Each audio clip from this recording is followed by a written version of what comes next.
رئيس الوزراء حكومة فدرالك الصومالية مدن حسن علي خير يوفتي وهجامينية يا maanta kula qaatay magaalada Washington DC gudoomiyaha cusub ee banka adduunka Mr David Malpass gudoomiyaha ku-xigeenka bankiga adduunka Hafiz Ganeem iyo gudoomiyaha bankiga adduunka ee dhinaca Afrika ra'iisul wasaaraha iyo madaxda bankiga adduunka ayaa ka wada hadlay talaabooyinka waaweyn ee dawladda Soomaaliya u qaaday dhanka dib u habeynta hay'adaha dawladda gaar ahaan nidaamka maaliyadda dalka kulamada ayaa sidoo kale lagu soo qaaday habsami socodka dadaalada Soomaaliya looga cafinayo deymaha kuwaas oo meelo wanaagsan maraya la siina dardargelin doono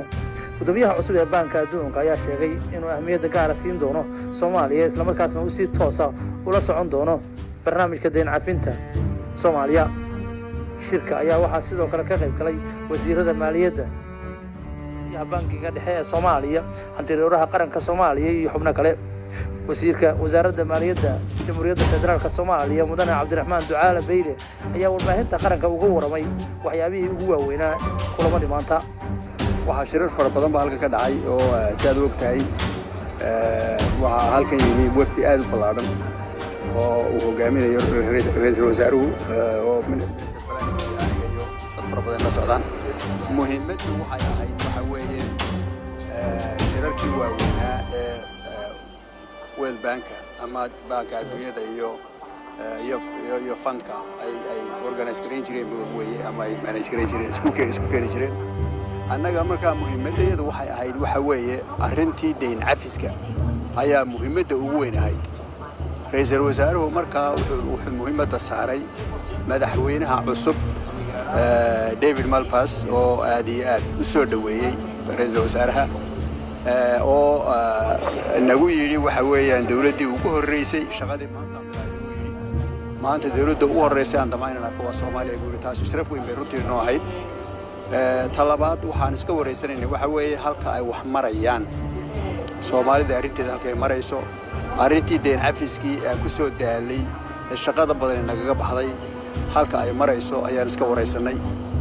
taa waxa ka horeysay to kale oo anaga laftayadu aan la wadnay IMF-ta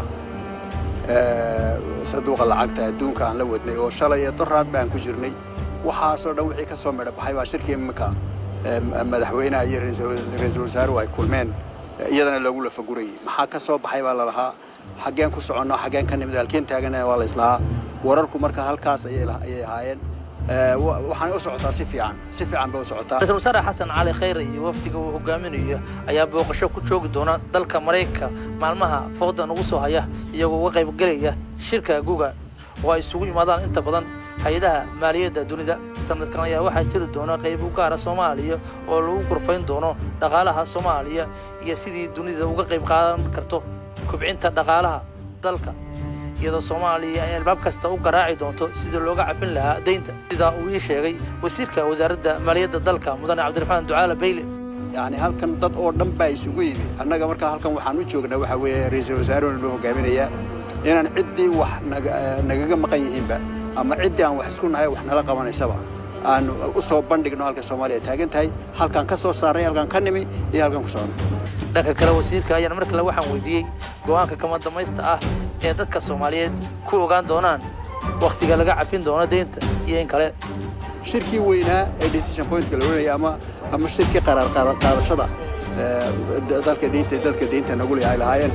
ayaa loo sii wada diyaar garoobaya laana annaga waan ka soo baxnay wixii la nooga baxay goorma dhacay waxaan isku dayaynaa shirkaas inuu dhaco dabayaaqada sanadka inuu dhaco laana shaqada badan shaqooyinka loo baahay baa badan wadannadu budget bay u baahan yihiin budgetkooda geliyaan lacag ay nagu leeyihiin la iskama saxiixin karawn marka waxaan ku talan jiraa waxa weeye sida ra'iisul wasaaruhu ku adkaystay in aanay sanadkan aan la isla dhaafin rajo intee la bad ka qabtaan in Soomaaliya deynta laga cafiyo rajo weyn ma ka qabnaa rag waa kii heshiiya ee wax isku ogaada